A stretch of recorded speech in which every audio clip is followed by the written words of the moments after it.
नमस्कार, इस खास बुलेटिन में आपका स्वागत है। मैं हूं रुचि शर्मा। ब्लॉकफाई बैंक्रप्सी की चल रही सागा और वाइडर FTX कंटेजन के डर के बावजूद बुधवार को क्रिप्टो करेंसी का हायर ट्रेड जारी रहा। ऐसे में बिटकॉइन को $17,000 के करीब ट्रेड करते हुए देखा गया। Global crypto market cap $855.04 billion है, जो पिछले दिन की तुलना में 3.90% अधिक है। पिछले 24 घंटों में total crypto market volume $47.42 billion है, जो 0.76% बढ़ी है।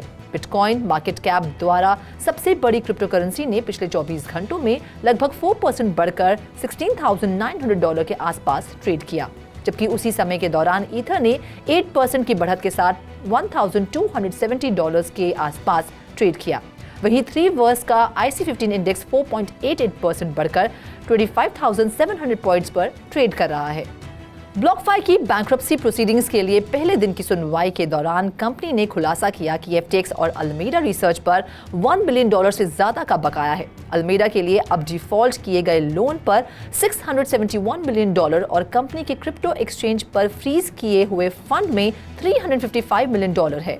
New Jersey based crypto lender BlockFi ने हफ्तों के स्पेकुलेशन के बाद सोमवार को चैप्टर 11 बैंक्रप्सी प्रोटेक्शन के लिए अपना पिटीशन फाइल किया और ये अब 11 नवंबर को बैंक्रप्सी के लिए FTX फाइलिंग के मद्देनजर काम नहीं कर पाएगा।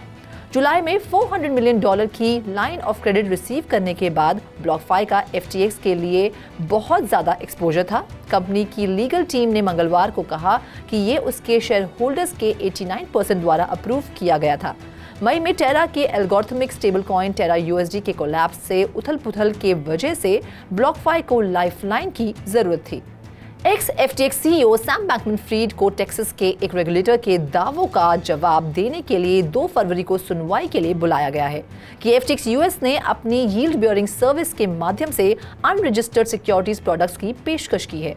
टेक्सास स्टेट सिक्योरिटी बोर्ड ने बैंकमैन-फ्रीड की कंपनी पर टेक्सास में सिक्योरिटीज के उल्लंघन का आरोप लगाते हुए प्रशासनिक सुनवाई निर्धारित की। हालांकि बदनाम CEO अब वह कंपनी नहीं चला रहे हैं जिसकी उन्होंने स्थापना की थी, जो अब बैंक्रप्सी प्रोसीडिंग्स में फंस गई है।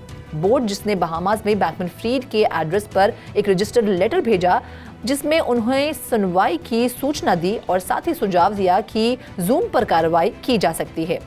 FTX capital markets LLC board के साथ एक डीलर के रूप में रजिस्टर्ड है और 22 नवंबर को सुनवाई नोटिस के अनुसार टेक्सन्स फर्म के माध्यम से सार्वजनिक रूप से ट्रेड किए गए स्टॉक को खरीदने और बेचने में सक्षम थे। स्टेट रेगुलेटर FTX के लिए राज्य में सिक्योरिटीज फ्रॉड को रोकने, प्रभावित इन्वेस्टर्स को पैसा वापस करने और बैंकमैन-फ्रीड को जुर्माना लगाने के लिए एक सीज एंड डिसिस्ट ऑर्डर की मांग कर रहा है। मंगलवार को पब्लिश टिफनी फोंग के साथ एक इंटरव्यू में डिस्ग्रेस्ड FTX फाउंडर और फॉर्मर CEO ने बताया कि क्यों FTX ने बहामिन विड्रॉल्स को प्राथमिकता दी और ये भी कहा कि वह आइडेंटिफाई हो गया है जो चैप्टर 11 बैंक्रप्सी फाइलिंग की रात $650 मिलियन हैक के पीछे हो सकता है।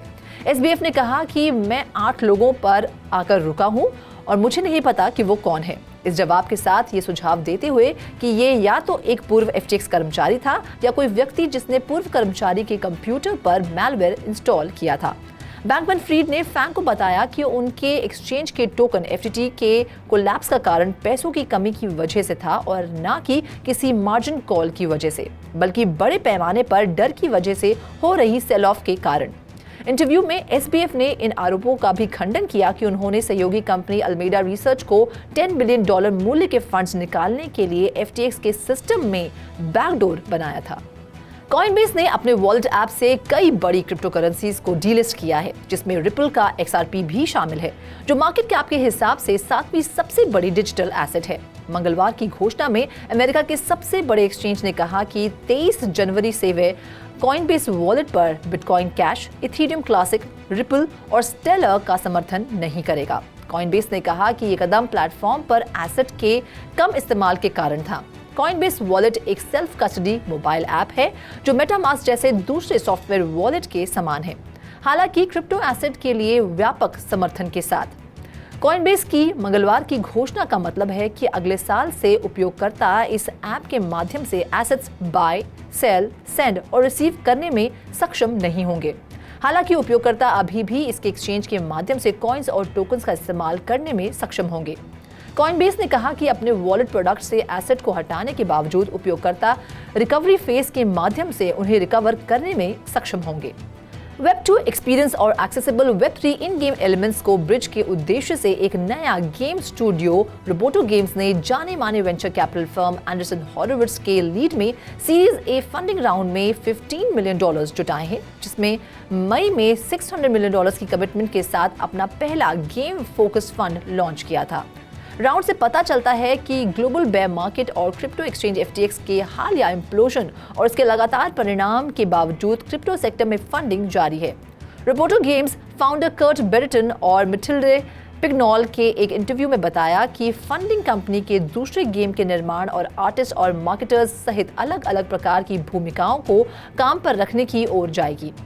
राउंड में शामिल होने वाले दूसरे पार्टिसिपेंट्स में ancient 8, Animoca brands, Gumi cryptos capital, Harrison metal capital, makers fund, merit circle, Transcend और कई एंजल इन्वेस्टर्स शामिल थे। ऐसे में इसकी टोटल फंडिंग अब तक $19.5 मिलियन है, जिसमें 2019 का सीड राउंड भी शामिल है। फ्रांस और लक्समबर्ग ने experimental central bank digital currency का इस्तेमाल $104 मिलियन वर्थ के 100 मिलियन यूरोस के बॉन्ड को सेटल करने के लिए किया है, जो टोकनाइज्ड फाइनेंशियल मार्केट्स में ट्रायल की सीरीज में नया है। वीनस इनिशिएटिव दिखाता है कि एक ही दिन में यूरोजोन के अंदर डिजिटल एसेट कैसे इशू, डिस्ट्रीब्यूट और सेटल किया जा सकता है, और पुष्टि करता है कि एक अच्छी तरह से डिजाइन किया गया CBDC यूरोप में safe tokenised financial asset space के डेवलपमेंट में महत्वपूर्ण भूमिका निभा सकता है।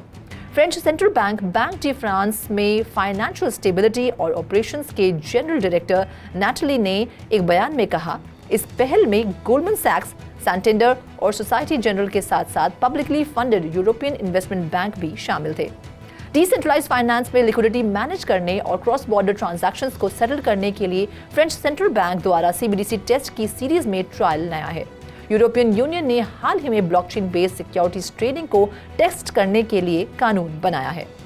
29 नवंबर को federation of Indian chambers of commerce and industry ने नेशनल ई-गवर्नेंस डिवीजन और मेटा प्लेटफॉर्म्स फेसबुक और व्हाट्सएप की पेरेंट कंपनी के कोलैबोरेशन से extended reality open source fellowship की घोषणा की।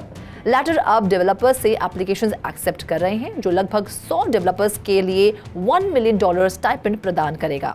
फेलोशिप मेटा के ग्लोबल एक्सटेंडेड रियलिटी प्रोग्राम्स और रिसर्च फंड का हिस्सा है, जिसने भारत में एक्सटेंडेड रियलिटी स्टार्टअप फंड के लिए पहले ही $2 मिलियन का अनुदान प्रदान किया है। लैटर इलेक्ट्रॉनिक्स और इंफॉर्मेशन टेक्नोलॉजी मिनिस्ट्री के स्टार्टअप हब द्वारा चलाया जाता है। बिटगेट, एक leading global crypto currency exchange, ने अर्जेंटीना के फुटबॉल लेजेंड लायनल मेसी के साथ मार्केटिंग कैंपेन की एक सीरीज की घोषणा की है, जिसमें 2022 वर्ल्ड कप मनाने के लिए एक ब्रांड फिल्म की रिलीज भी शामिल है। बिटगेट उम्मीद करता है कि कैंपेन और रिवॉर्ड्स में $20 मिलियन के इन्वेस्टमेंट के साथ अट्रैक्टिव रिवॉर्ड से यूजर्स को बेनिफिट होगा, मार्केट सेंटिमेंट में सुधार होगा और क्रिप्टो करेंसी इंडस्ट्री में विश्वास बहाल होगा। बिटगेट ने अक्टूबर के अंत में लायनल मेसी के साथ अपने पार्टनरशिप की घोषणा की, जिसमें अ परफेक्ट 10 टाइटल वाले पहले अनाउंसमेंट कैंपेन को जनरल पब्लिक, बिटगेट कम्युनिटी और पार्टनर्स से पॉजिटिव रिस्पांस मिला। 2022 वर्ल्ड कप के दौरान एक्सचेंज ने एक नए ब्रांड वीडियो और एक्साइटिंग मार्केटिंग प्लान की एक सीरीज के साथ मेक इट काउंट टाइटल से नया मार्केटिंग कैंपेन लॉन्च किया। अपने यूजर्स को फुटबॉल की दीवानगी से जोड़ने के लिए बिटगेट ने सोशल कॉन्टेस्ट और वर्ल्ड कप थीम एक्टिविटी के साथ कई गिवअवेज और एक्सक्लूसिव रिवॉर्ड्स अरेंज किए हैं, जिसमें 1 मिलियन BGB तक और खुद लायनल मेसी द्वारा साइंड एक जर्सी शामिल है। Phantom crypto currency wallet Ethereum और पॉलीगॉन ब्लॉकचेन्स तक एक्सपैंड कर रहा है, जो करंट मार्केट लीडर मेटामास्क के लिए खतरा पैदा कर रहा है। क्रिप्टो वॉलेट के कुछ हफ्तों के अंदर बीटा में लाइव होने की उम्मीद है, जिसके बाद एक पब्लिक लॉन्च होगा। फैंटम वॉलेट सोलाना ब्लॉकचेन पर सबसे व्यापक रूप से इस्तेमाल किया जाता है। ये इथेरियम डेवलपर्स के लिए एक ग्रुप द्वारा स्थापित किया गया था, जिन्होंने OX डिसेंट्रलाइज्ड एक्सचेंज भी बनाया था, और ये 3 मिलियन से ज्यादा एक्टिव यूजर्स के साथ अपने यूजर फ्रेंडली इंटरफेस और NFTs डिस्प्ले करने की एबिलिटी की वजह से तेजी से प्रमुखता से बढ़ा। सोलाना पर इसकी वाइडस्प्रेड सक्सेस इसे मेटामास्क के मार्केट डोमिनेंस के लिए सबसे शक्तिशाली खतरों में से एक बनाती है। फैंटम की इथेरियम की जर्नी में काफी समय लगा है। फाउंडिंग टीम ने शुरू में मेटामास्क का एक बेहतर वर्जन बनाने का इरादा किया था, लेकिन ये रियलाइज किया कि सीधे कम्पीट करने के बजाय एक बेहतर गो टू मार्केट स्ट्रेटजी पहले एक नेसेंट इकोसिस्टम के साथ शुरू होगी। इस खास बुलेटिन में फिलहाल इतना ही। आप देखते रहिए 3.0 TV।